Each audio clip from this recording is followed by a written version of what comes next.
জাতীয় নির্বাচনের ইশতেহার হচ্ছে জাতির উদ্দেশ্যে জাতীয়ভাবে হয়।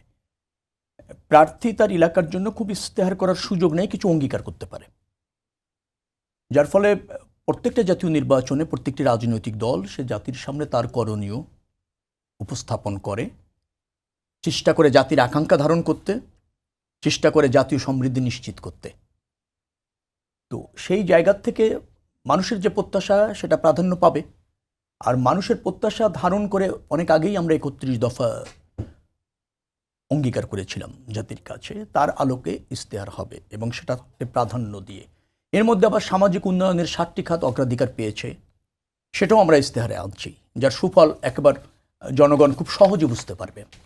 ৩১ দফার মধ্যে তো প্রাতিষ্ঠানিক সংস্কার আছে, সাংবিধানিক সংস্কার আছে, এই জিনিসগুলি ইতিমধ্যে জনগণ অবগত আছে। কিন্তু জনগণ চায় রাষ্ট্রে সরকার প্রতিষ্ঠিত হলে তার প্রত্যক্ষ সুবিধাগুলি কি আছে।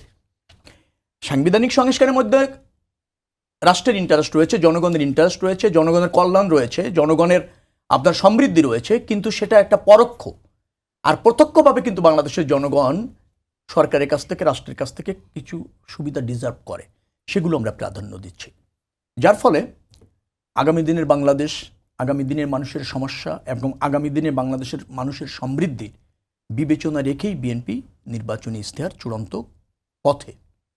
নিশ্চয়ই অতীতেও বিএনপি কিন্তু আপনার নির্বাচনী ইশতেহার জনগণের কাছে দিয়েছে, জনগণ তার উপর আস্থা রেখেছে, নির্বাচিত করেছে, সরকার গঠন করেছে, রাষ্ট্র ব্যবস্থাপনা করেছে।